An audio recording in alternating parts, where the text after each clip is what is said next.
welcome to my channel. I hope that everybody had a wonderful holiday weekend. And if you didn't, you know, it's over. Well, I mean, we still have New Year's, but with what, the Omicron variant is doing, I doubt that'll be a big celebration. But I mean, if you're planning on having one, good for you. I currently have no New Year's Eve plans. What am I even talking about? Let me get back on track. This is my last episode of Very Necessary before the beginning of the new year. I am one for beginnings and endings. So like, even if nobody else cares, I care. Like, even if nobody else is into it, I'm into it. And so I was like, you got to do one more of these before the new year starts. And so here we go. Now, because it's been a little while since I've uploaded, maybe about 2 weeks or so, and it's been even longer since I've done one of these episodes. In this one, I'm just going to kind of go through things that have piqued my attention, caught my attention over the past month or so. So some of this stuff is like really old and you're not even worried about it anymore. You've already come to your own conclusions about it. You're like, whatever, I can't believe she's talking about this. And some of it is fairly recent. So let's get started. Okay, so the first thing I want to talk about that's a little old is back at the beginning of December, I believe, or a little bit after Thanksgiving, actually. Nick Cannon posted that he'd lost his son. One of the children that was born to him within the last year or so passed away because he had a brain tumor. And I, for one, like, of course, you hate to hear that happened to anybody. It was so heartbreaking, especially when he told the full story about, how they discovered it, like how at first they thought that maybe the baby just had like a bigger size head because all of his kids have bigger heads. He calls them the Cannon heads. And then to them discovering what it was and them making the decision not to follow through with treatment because he knows, as somebody who suffers with lupus, what it's like to have to live, with plugged up to machines and going to doctor's office constantly. And since it may not actually even save the life of his child, he said, you know what, I don't want that for him. So that whole story was very heartbreaking. You don't want to hear it. But I think for me, the story and how he expressed it and how he talked about his process going through it really humanized him in my mind. I think his decision to make a bunch of babies with a lot of random women, to me, I felt like he was very callous when it came to the whole idea of fatherhood and the idea of families. And while I still have those suspicions, hearing him talk about his children and how much he loves them, specifically his son, because, they were honoring him for a couple weeks after it happened, like in various Instagram posts and videos and stuff. Like I said, it humanized him to me. It broke my heart. This is a guy who I've grown up seeing just being the goofiest thing in the world and then being like a huge womanizer and then, various things that I wasn't really a fan. I was not really a fan of his. And not that it took this big tragedy to make me a fan. I'm still not really a fan, but I do know that it definitely humanized him to me. And I actually went on his Instagram, and I'm terrible about this. And I just recently noticed that I'm not slick. Like, people can tell that I do this, but I went on his Instagram and I wrote this like paragraph of very emotional. I was like, oh my gosh, whatever, just like pouring my heart out to this man, to Nick Cannon. And what I realized is that anybody who follows me or who I follow, who also follows him, they can see my paragraphs. They can see what I'm leaving for celebrities. They can see what I'm saying to people. And so while I felt like my message that I sent him was really heartfelt and kind, I also was a little embarrassed at the prospect of somebody coming along that post, because he made a post on his Instagram where he talked about it. Somebody coming along on that post and being like, why she say all this to this man? Like, because I was really like pouring my heart out about fatherhood and like his connection to the baby. And anyway, so yeah, that was something that happened a little while ago. And it made me look at him in a different way, how he treats the women that, give birth to his children and the things he was saying about the baby's mom. Yeah, it was all, it was eye-opening and kind of paradigm shifting. And of course, heartbreakingly sad because of what happened to little baby Zen. So, yeah, I just, my heart goes out to him and to that family. And I'm so sorry that, they had to experience that. Okay, so next up, it's also kind of on the topic of children and families. Vivica Fox was going around in some clips, I want to say about the beginning of of December. And if you don't know who Vivica Fox is, then you don't pay attention to sort of Black entertainment and Black actors and actresses. But yeah, she's like an OG Black Hollywood, star from the 90s is when her star was really, really high in the sky. And she's a gorgeous woman, absolutely gorgeous. She's the kind of person that, rappers shouted out in their songs. Mostly when she was put in movies, she was that hot, beautiful woman that people want to talk to and be in relationships with. She had her, heyday in romantic comedy, so on and so forth. She dated 50 Cent, and they have differing views on their relationship and how important it was to each of them, as usual with men and women. But she had a clip that was going around that was kind of viral because in the clip, Vivica Fox is now in her 50s. And I think in the clip, somebody said, "So are you still going to get married and have kids?"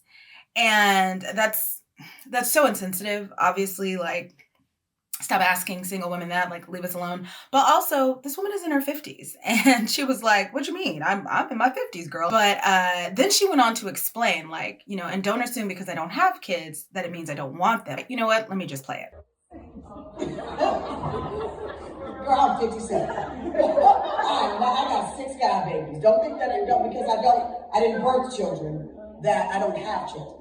I have 6 godchildren, and I do not feel less fulfilled as a woman, period. All I got to do is spend an afternoon with them. We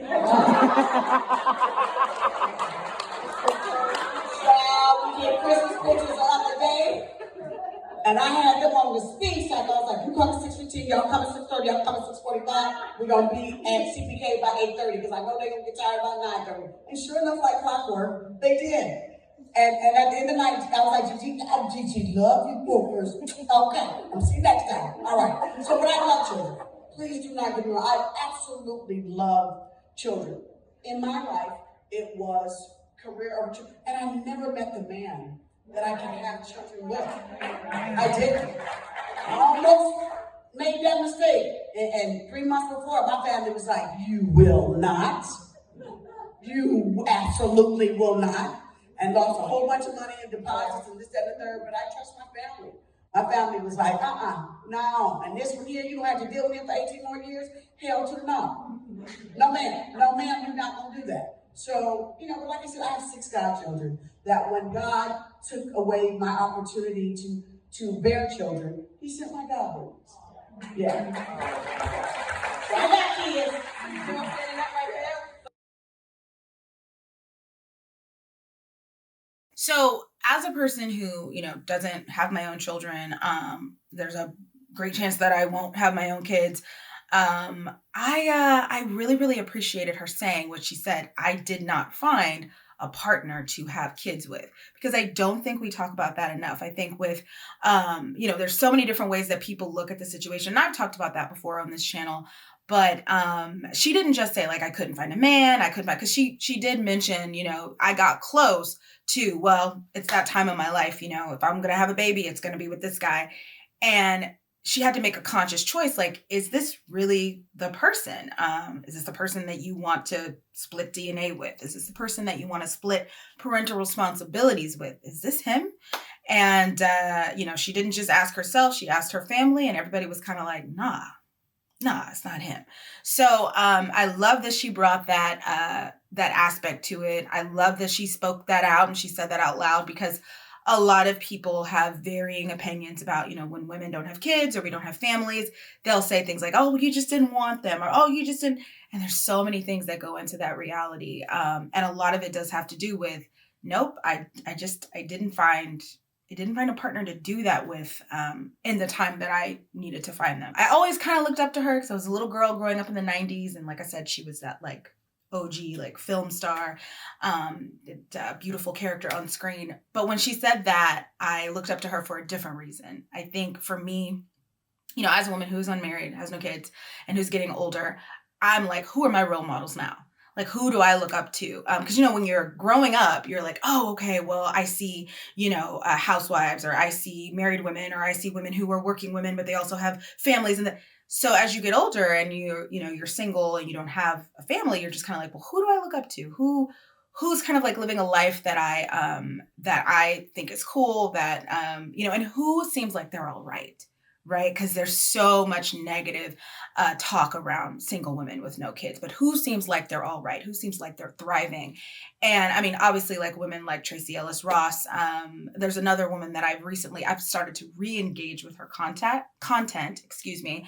Her name is Demetria L. Lucas. She used to write a blog called A Belle in Brooklyn, and she, I would say, like, in the 2010s, she had a whole moment. She was writing books and blogs, and now she writes for Essence, and she is a screenwriter, so on and so forth. But she's in her 40s, and she's single. She doesn't have any children. She was married at one point, but she's not anymore. And when I tell you she is traveling, she's doing the most she can with her career. She's just really, really involved and engaged with her life, and she seems to really love it. For me, she's a role model. So when Vivica Fox said that, I just, something inside of me was like quieted, like, you know, you're worried about a lot of things right now and like how things are going to end up and how you'll feel about things if they don't come to pass. But when I look at women like her, I'm like, she seems good. She's fine. She's okay. I'm going to be okay too. You know what I mean? And if you're not there yet, you know, or you're like, oh, that's not going to be me, I'm going to keep living and we'll see, right? We'll see what happens. But yeah, I liked that little clip, and I liked learning that little bit about her life. Okay, next, speaking of people that are looking for a partner in the right time. I love my little segues. I want to talk about The Bachelorette. I've told you guys before, I don't watch it. I'm not a fan of the show, and I'll be honest with you, it's because in the past it was like, these are just a bunch of white people gathering together, and it doesn't seem real authentic. Like I didn't see myself represented, so I just didn't care. And then the first season I actually tried to watch, but it gave me such deep anxiety that I could not stay tuned, was Claire's season, because she was an older woman. And I was like, okay, Claire. Now, of course, her season was crash, burn, fail. But I did watch it because I was like, I'm going to support you. And then Tayshia came in and I was like, okay, Tayshia, I'll watch and stick around for this. But I don't like all the crying. Claire was doing a lot of it too, but her season got cut short. So like I could handle that, but man, they be crying on that show and it's not for me. But I watched Tayshia from afar. Like I, saw what happened. I saw, when she got together with the guy. Of course, now they've broken up. But this season, Michelle, she was a Black Bachelorette. She was a teacher. She went through her season. Again, I didn't watch it, but I watched it from afar. And I love the guy she ended up with. I love this story. And I know that like I'm a proponent of, Black women finding love wherever they can. I don't feel like we should restrict ourselves when it comes to race and ethnicity. I think we should be open. But I did love seeing a Black couple, and I did love seeing them find each other on this very stereotypically white form of media and this very white show. I loved seeing that. I love that happened, and I hope that they stay together and that they are successful. Okay, speaking of Black couples, I have to talk about Meagan Good and Devon Franklin. They broke up recently, and it was a big surprise. It was a big blow, and it was a big blow to all Zennial, in that like group of people, women and men, who grew up, I want to say, in like the 2010s into their adulthood, especially those of us who grew up in the church. Because when I tell you, Meagan Good and Devon were the poster children for successful Bible-based Christian relationships for a generation of people, that's exactly who they were. Meagan has been an actress. She and her eyebrows have been in my life for as long as I can remember. I have grown up, watching her on my screens. And I remember back, when she was in her 20s and she was like, well, I'm going to just like not focus on dating. I'm going to just focus on work. And when it's time for the right man to come into my life, he will, that kind of an attitude about it. And sometimes that works for people and sometimes it doesn't. But anyway, let's move on. So she made that choice. And I remember that being a big thing and it being in magazines and blogs and everything. And then she meets Devon, and they decide that they are not going to be sexual with each other until they get married. And that was a huge thing. And that whole idea of like chastity and honoring your partner and saving yourself for marriage, it became their entire brand. They even wrote a book about it called The Wait. And it was so funny when they announced they were getting divorced after 10 years together, people were throwing their books away in the trash on TikTok. And I think for me personally, because I I've shared with you my ideas about, Christian purity culture and all that before. I wasn't too hurt by the fact that they got divorced because I didn't really put them up on a pedestal, but I definitely understood why people were hurt. And one of the things that was being floated was that it, had to do with their decisions to have kids and so on and so forth. And I don't know about that, so I'm not going to speak on it. But I will say that when I was watching, because I binged Harlem over this past month, and Harlem is a new show about 4 Black women. They live in Harlem. It's very funny. It's a good show. I actually filmed like a response to it, but I rambled for like 50 minutes, and I was like, I'm not editing that. So, but long story, what I said was I loved watching it. I loved seeing this. It's very funny. It's goofy funny. The girl that writes it, Tracy Oliver, she's the same girl that wrote Girls Trip. But when I was watching Meagan in the show, she plays a woman who, they're all women in their 30s just trying to figure it out. They're going through their own obstacles when it comes to love and life and their careers. And I'm watching Meagan struggle to find love and like struggle to be in healthy and successful relationships. And part of me was like, what does she know about it? She's been married to a preacher for 10 years. What does she know about struggling? I was actually really surprised with her as an actress. I was like, wow, she's really doing it. She's good in this, because I just felt like, she had not been single in her 30s. So how could she possibly understand, really what it was like? I think I'd had a couple glasses of wine at this point, and I was talking about it out loud, and I was like, she's doing single face. But when this divorce was announced, I was like, I don't know anything. Once again, that parasocial reality rears its ugly head. I don't know these people. I don't know what they've been through. I don't know, she is an actress. I don't know what what emotion she can like tap into to play this role. And perhaps who they appeared to be to us, her and Devon, for like a decade, perhaps they were never those people. I'll never know, but I do know that they have filed for divorce. And for people of my generation, especially if you were a young Black woman who was raised in the church, like it's almost like Beyonce and Jay-Z divorcing. Well, I don't know, but it's a big deal. It's a big deal that they separated, and I hope they both find what they're looking for. And I think this is also a it's a learning experience. Once again, you don't put people up on a pedestal, because at the end of the day, they're human beings. You know what I mean? So anyway, okay, I just talked about Harlem. And so I got to talk about the fact that Insecure finally ended after like 5 years. Finally ended. What the final episode just aired. We didn't get a lot of time with Insecure. I feel like the show could have gone on for 10 years, but I feel like, end of story. I feel like the show could have gone on for 10 years, but I do have an admission. I didn't watch it. I was not an Insecure watcher. Occasionally somebody might DM me and they'd be like, what do you think about what's happening on Insecure? And I would have to be like, I don't know. I have to see the latest episode. That means for me, I have to go back to season 2, episode 1. And I have a reason.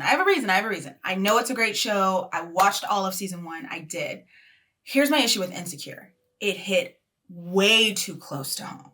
Like when I tell you, literally, when Issa, I don't know what season this was, but when Issa got ghosted initially by Nathan, and then it turned out he had mental health issues and he was from Houston. Do you know that I lived that as well?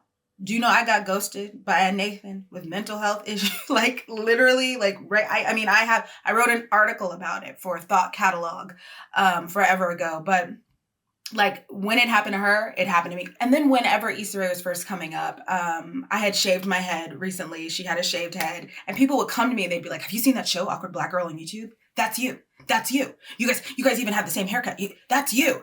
And so I always was very like, oh, okay, cool. I love what she's doing. I love the representation. But when the show came out and she was working as a teacher in the inner city with, in LA, blah, blah, blah, struggling with money, I was like, what's going on? Am I being watched? But, in general, I just felt like there were some things that happened with the characters that I was also going through. And I think there's a difference between representation and then like, ooh, this hits too close to home. And so I recognize like how important the show was, for the culture. And I love Issa Rae's career trajectory. And I always support, but I wasn't like I didn't watch the show because it hurt my feelings. I was like, I can't make it through an episode like without feeling like attacked. Even this season when it was starting off, apparently she went on a date with Lawrence, and he had to get up and go deal with his baby mama and left her alone in the restaurant. I lived that, you know. And somebody tweeted about it on Twitter. They were like, "This reminded me of that story that Stefco told," and I was like, yeah. So I didn't really watch the show, but from what I can tell, and from what I know about the finale episode, they did her right. They treated her correctly, both her and Molly, her best friend, in the show, and I love that because I do like to see happy endings, and I feel like they made the right decisions for her as a character. From what I'm reading about, from what I'm seeing people post about, I love the story that they told with these characters, with her character specifically. And I'm excited to see what Issa Rae does next. Okay, so speaking of stories about friends and friendship and the way things end, I want to talk really quickly about Sex and the City, the reboot. People hate it. I don't hate it. People are like, it's so cringe. I love to use that word. I don't think so. I don't agree. And I'll tell you why. It's because I didn't watch the first, I didn't watch it at first. I mean, like I've seen every episode. I've gone with Carrie from, you know, her writing at Cosmo to her leaving the Russian ballet dancer. Like I've seen every episode, but I was not a super fan of it. I'm not married to these characters. I didn't love these characters the way that the SATC fandom loves these characters. One of the big issues that people have with it is the way they treated Samantha's character. That, you know, they said she's over in Paris or she's over in Europe or London or whatever. And, you know, they fell out and she doesn't want to come back and she doesn't want to have anything to do with them, but she's living her life and she reaches out, you know, in the episode a couple times via, you know, a written letter to Carrie. And everybody has such a big issue with this. And I'm just like, have you not been paying attention to the news? Like, that's exactly what Kim Cattrall did, like, to them as a cast, like, as a group of people. She doesn't want anything to do with them. She doesn't ever want to appear in another show. You know, you can't, what were the writers supposed to do? So I didn't understand that. This is a spoiler. So if you haven't seen it, I'm about to give you a spoiler. So they kill Big off, you know, in the first episode.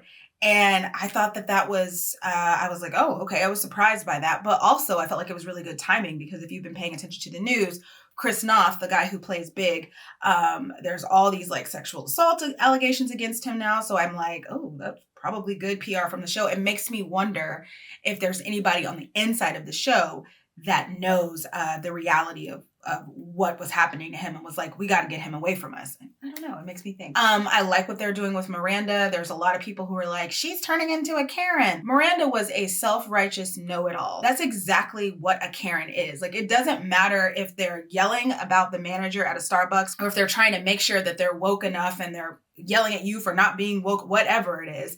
That's exactly, like, I look at her character and I'm like, yeah, this is who you would have turned it. Like, it makes sense to me. I don't know. It makes sense to me, but that's because I never latched onto them. There is a YouTuber. She creates content on YouTube and on Instagram, and she calls herself Not Carrie Bradshaw. And she wrote an article about the characters of Sex and the City. And I'm going to link it below because it's so funny. And it's exactly why I never like grabbed onto these women and was like, oh, I love this show. And the article is called Those Bitches Lied. And it basically boils down to this. When you were a young woman growing up watching Sex and the City, watching all these people, you know, date and do whatever, there was this idea that everywhere you went, men were just going to fall out of the sky. You were just going to have, you know, you were going to go to, I don't know, the bodega. I'm from Texas. We don't have that. But you were going to go to the corner store and a investment banker was going to come in and be like, oh, wow. I eat those corn nuts too. I've got to take you out. Like, that's the universe that these women lived in. And even though they struggled, you know, to find their happily ever after, they still made it seem like the struggle was even. I'll tell you, read the article. Let me know what you think. But long story short, I totally understood where she was coming from. Like, real life did not play out like Sex and the City. And I think even as a young woman, I was like, bro, I don't, And I also wasn't a fan of Carrie's fashion. Like, I know at the time people were like, oh my God, wait. But I just didn't, some of the outfits, I was like, what is she wearing? But I am a fan of Charlotte's fashion and Charlotte's story in general. And I think that's because deep down, that's actually who I am. I'm a comedy. I think I'm a combo of Samantha and Charlotte. That's right. I said Samantha. So, but I think I'm a combo of like a Samantha and Charlotte. So like my brain is always like fighting itself. But anyway, I like the SATC reboot. I'm not connected to any of the original characters. The original story, I'm like, whatever. I like where they're going with it. I think it's interesting to see these characters try to adapt to the world that we have today. I think it's well written. I like that there's more brown and black faces in it, and I don't really have a lot of complaints about it. But people do. People do. They do not like it. Okay, so to wrap this little episode up, I want to just talk about, I guess, my favorite subject, which is TikTok. I found this account that sort of, she made this great video about learning the ins and outs of what's going on in pop culture through TikTok. And I just took a screenshot of her video for TikTok. And I want to just focus, and this TikTok is where I found out that people hate the Sex and the City reboot. TikTok and Twitter, but really TikTok. Like, people make series of videos just ripping it apart. But I want to just focus on the first thing that she has here in her list. The BBL era is over. When I made my video about BBLs, one of my big point was it was never about, necessarily people wanting to be a certain size. It was about people understanding that that's what was going to give them preferred social visibility. And times were going to change, tides were going to change. And those of us who have always had curvier bodies, we need to remember that.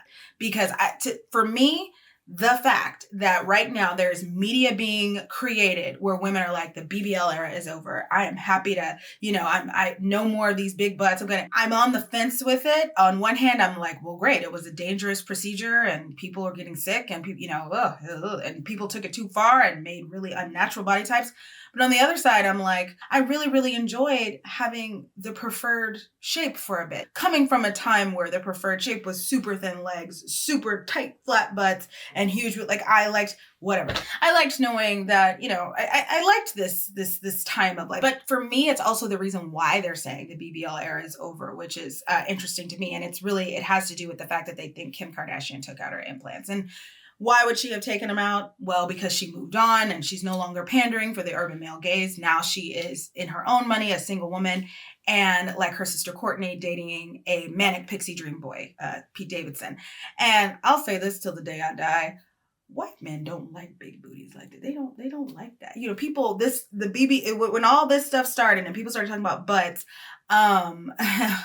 white guys would be like, or I would notice this, they'd be like, well, I'm an ass man. But for them, it's like teacups. They like little teacups. They don't like all of that back there. Trust me, I know that for me, that's like a downside that I've experienced dealing with them or trying to date them. They normally are just like, and what's all this? What's all this back here? Like they don't really know what to do. Well, there's the one guy, if you saw my story time about the fetishist, that's different. But that's like a weird liking of it, like an obsession. Whew, what am I talking about? When she said the BBL era is over, I was like, no, what you mean is your patron saint of BBLs, Miss Kimberly Kardashian, has decided that it no longer serves her and you all are going to follow behind her. But curvy bodies will always be in regardless. So, all right. Well, that is it for Very Necessary. These are the things that I wanted to talk about. If I really talked about everything that touched my little mind, I would be talking for 45 minutes. And my God, nobody needs that. We don't. Thanks for watching.